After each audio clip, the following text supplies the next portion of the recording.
যোৱা ফেব্ৰুৱাৰী মাহৰ 2 তাৰিখে আমিনকাটা ওখাটাৰী গাঁৱৰ ৰেল লাইনত এক দুৰ্ঘটনা সংঘটিত হয়।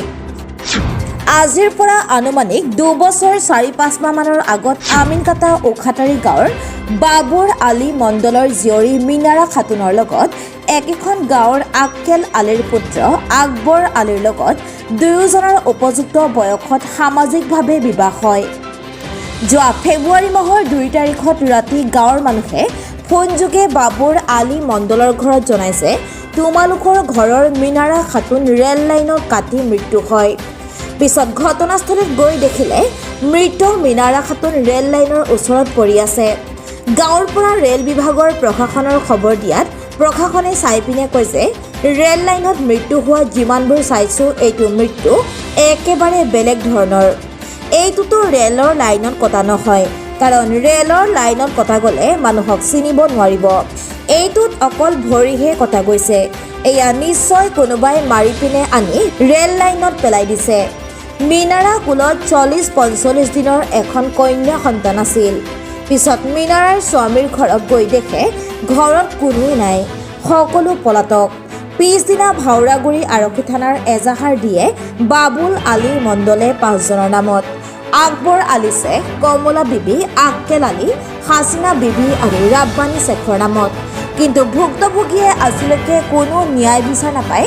সংবাদ মাধ্যমৰ যোগেদি অসমৰ মাননীয় মুখ্যমন্ত্ৰী মহোদয়ক জনাইছে ভুক্তভোগীয়ে যাতে অতি সোনকালে ন্যায় বিচাৰ পায় আৰু কেছটো তদন্ত কৰি দোষীক উপযুক্ত শাস্তি দিয়া হয়, যাতে সমাজত এনেকুৱা ঘটনা পুনৰ আৰু নহয়।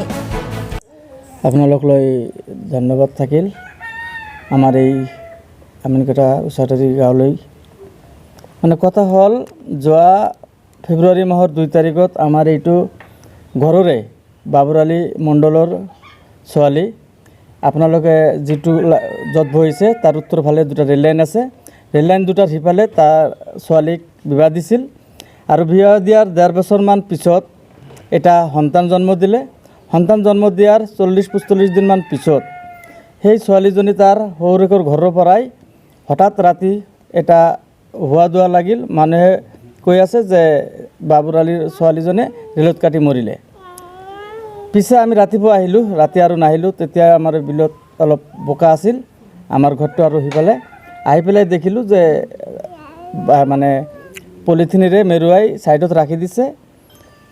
আজি এই যোৱা ফেব্ৰুৱাৰীৰ পৰা আজিৰ তাৰিখলৈকে 10 মাহমান ৰানিং চলি আছে। আজি সেই ছোৱালীলৈ বাবুৰ আলীয়ে কোনো ধৰণৰ মানে উপযুক্ত কোনো বিচাৰ নাপালে।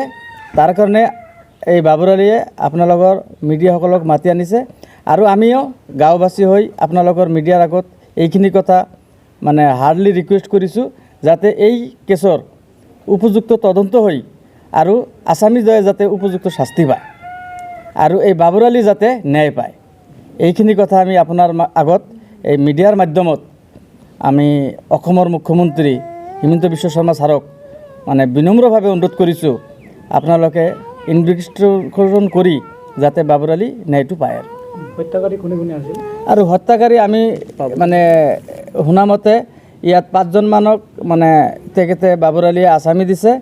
এজন হ'ল সেই ছোৱালীজনীৰ মানে হাজবেণ্ড আকবৰ আলী, আৰু 2 নম্বৰ আছিল কমলা বিবি, 3 নম্বৰ আছিল আক্কাল আলী, আৰু 4 নম্বৰ হাছিনা বিবি, আৰু 5 নম্বৰ ৰাব্বানী শ্বেখ। এই 5 জনৰ ভিতৰত এতিয়া শুনামতে এটা আসামি বোলে টিকি আছে আৰু 4 জনে মুক্ত আকাশৰ তলত ফুৰি আছে। ইতিমধ্যে আমি শুনা পাইছোঁ আমাৰ কোকৰাঝাৰ যিটো আমাৰ SP ছাৰ আহিছে সেইটো বহুত নিষ্ঠাবানভাৱে কাম কৰি আছে। গতিকে আমি সেই SP ছাৰক মানে অনুৰোধ কৰিছোঁ যাতে তেখেতে এই কেছটো অলপ চালি জাৰি উচিত তদন্ত কৰি এই বাবুৰ আলী মণ্ডলক যাতে ন্যায় বিচাৰটো দিয়ে। সবেই টোপনি মাৰিছে, তাৰ খবৰ পাই আছোঁ মানুহে মানে গাঁৱৰ মানুহে আহি কৈ আছে তোমাৰ মিনাৰা যি ৰেলত কটা গৈছে বুলি আমালোকে ফেচবুকত পালোঁ। তোমালোকে খবৰ পোৱা নাই? আমালোকেতো নাজানো। ঠিক হ'ল, চাই দেখোঁ তাৰপিছত কোনো RPFও নাই, কোনো ৰেলৰ তো মানে উদ্দেশ্য লোৱাৰ কোনোবাই নাই। তাৰপিছত মোৰ কাকা VTV ছেক্ৰেটাৰী ঈদল, তাৰপিছতো ফোন কৰিলোঁ, কাকাও নাজানে VTV ছেক্ৰেটাৰী। তাৰপিছত ক'লোঁ কাকা এনেকুৱা এনেকুৱা হৈ গৈছে, তো আৰক্ষী আহিলে, RPF আৰু তেওঁলোকে আহিলে। অহাৰ পিছত কয় সেইটোতো ৰেলেট কাটা নহয় বাবু, তো এইটোতো এনেকুৱাকৈ কাটে নহয়, তো কাটিলে একেবাৰে এনেকৈ ভৰি নাকাটে, এই চব মানে ছিন্ন ভিন্ন হৈ গ'ল হয়, তো এইটো একো হোৱা নাই, মাৰি পেলাই মানে ৰাস্তাৰ ওচৰত ৰাখি দিছে এই গাপ দিবৰ কাৰণে, ৰেলৰ ওচৰত ৰাখি পেলাই গাপ দিবৰ কাৰণে ৰাখি থৈ গৈছে।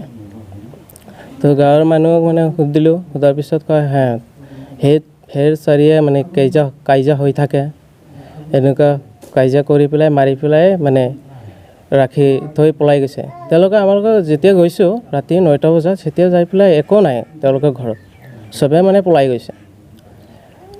গাঁৱৰ যে তোৰ কাকা আছিলে, তেওঁ জেঠা আছিলে, তেওঁলোকে আছিলে নহয়, তেওঁ গৈছিলে। তাৰপিছত আমাৰ আৰক্ষীক জনালোঁ হৰগুৰি থানাত।